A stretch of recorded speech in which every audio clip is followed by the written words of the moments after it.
morning, Captains. I'm Tiffany Slayball here with Matt Hall.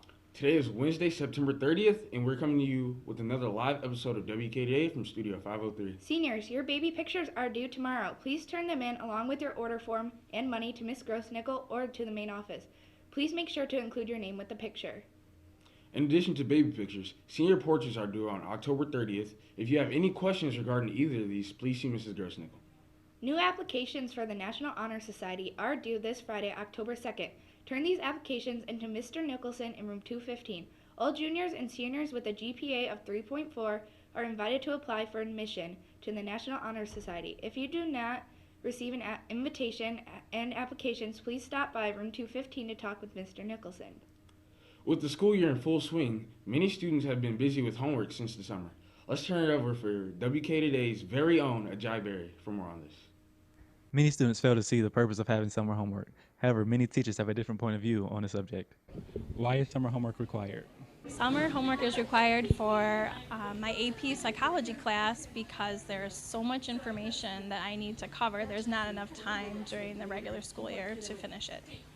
I require summer homework because it gives us a jump start in AP stats into our first unit. Summer reading is required to keep students engaged over the summer months in reading things that they like and things that might keep them actively learning over the summer months.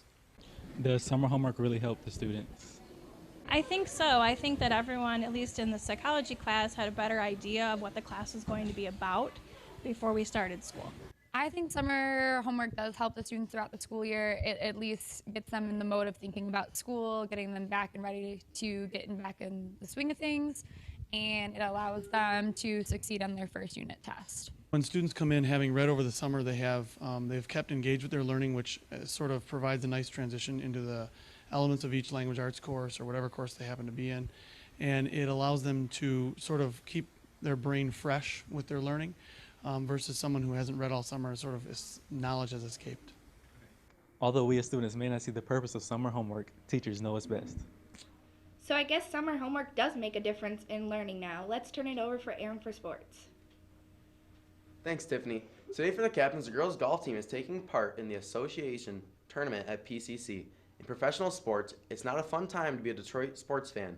After Sunday night's loss, the Lions are 0-3 with a struggling offensive line that isn't giving Matt Stafford any support. Their next game is Monday night against the 1-2 Seattle Seahawks. In baseball news, the last place Tigers lost another game yesterday with a score of 6-7. Tonight's game is the last of the series against the Rangers. The game is at 8:05. Their next series against the White Sox begins on Friday. That's all for sports, and back to you guys at the news desk. Well, you may have noticed several changes around the school. Here with the special tour is our very own Mr. Fankoviak. Welcome, Kettering Captains and Kettering community. In a few moments, we're going to take you on an exciting tour of all the projects that happened over the summer of 2015 around Kettering High School. Here we go. Welcome to the Kettering Captains concession stand for all your snack time, game time needs. Come on in, I'll give you a tour.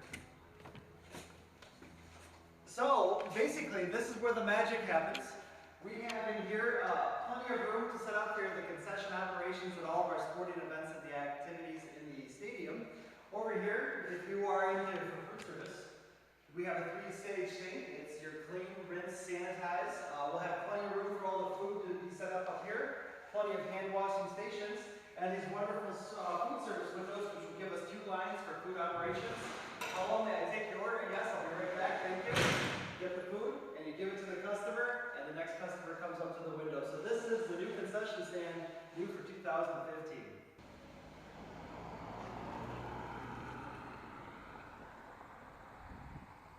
We're really excited about this project. This was actually the second entrance, which has been the talk of our town for about 30-some years at Kettering High School.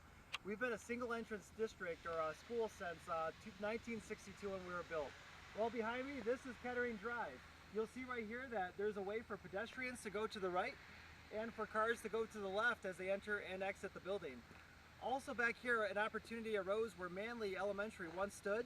We actually have our practice field that was just put in, which will be open for actually next season in 2016 in the spring. The goalposts are in. It's going to be multifunctional for all spring and fall sports, and another resource for our students to enjoy. Oh, hello.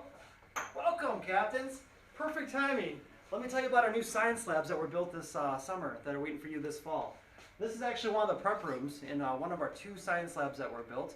As you can see, there's plenty of space for our faculty to prepare for their lessons and activities that they'll have waiting for our students. Let me show you some of the lab space over here.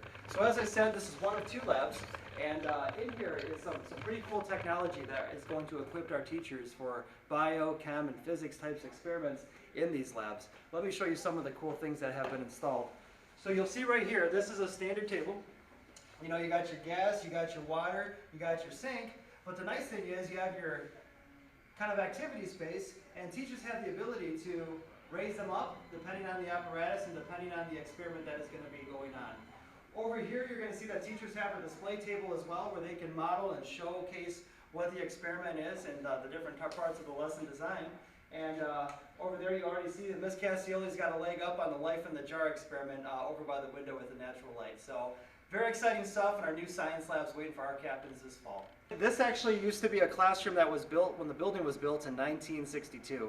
We renovated it out this summer to put some new upgrades in there, as you'll see, with science faculty being able to take advantage of some of those upgrades. You're going to have the demonstration table over there. You're going to see the new lighting. We did have to lower the ceiling a little bit, but 3 of these rooms connect to one of those science rooms we just took a tour of, and then on the other side in the 200 hallway, same way. But just like the other rooms we saw in the 100 hallway, new tile, we had to run some plumbing and some electrical underneath here this summer. As I said, we lowered the ceiling, we put these new lights in. There's actually HVAC in here, so it's heated and AC cooled, which I know is a huge plus for our teachers and our students. So really excited about the new science labs in here. Welcome, captains. We're really excited. We're in room 113, which once upon a time was a science classroom. For those of you that are upperclassmen, you probably remember what these rooms look like. So the exciting part about this renovation project was, you'll notice that we used to have these fixated science tables. They had gas, the water, the electric all running to them. We actually jackhammered up all the floors, re-cemented everything, capped everything. You'll see the brand new tile. We painted, fixed the walls, redid the ceiling, and provided a nice space for our social studies faculty to teach their classes in. Another benefit too was when the building was built in '62, they really didn't have prep rooms for teachers or places for storage. The nice thing is the science faculty had these prep rooms once upon a time, so social studies were the benefactors. They can keep materials for their classes and keep different manipulatives in there as well. On behalf of WKHS-TV and our Kettering administration, I want to say thank you, captains, for joining us on this tour. One thing I really want to stress is these ideas didn't come out of thin air. They came from the student leadership groups, our student council, feedback from student focus groups, our parent groups, our staff groups. This is our building, and those groups and groups that came before you all had ideas. They had ideas about the stadium, ideas about the second entrance, ideas about this amazing concept of connecting the 2 and the 400 hallway together, which was a benefit of the science lab construction. So thank you for joining us on this tour. Kettering is our place, and I just want to say thank you everyone for the commitment to make Kettering the best school that it can be. Be sure to check out the new additions if you haven't had the chance. Well, that's all we have for you today, captains. Once again, I'm Matthew Hall. And I'm Tiffany Saba. We'll see you again on Friday.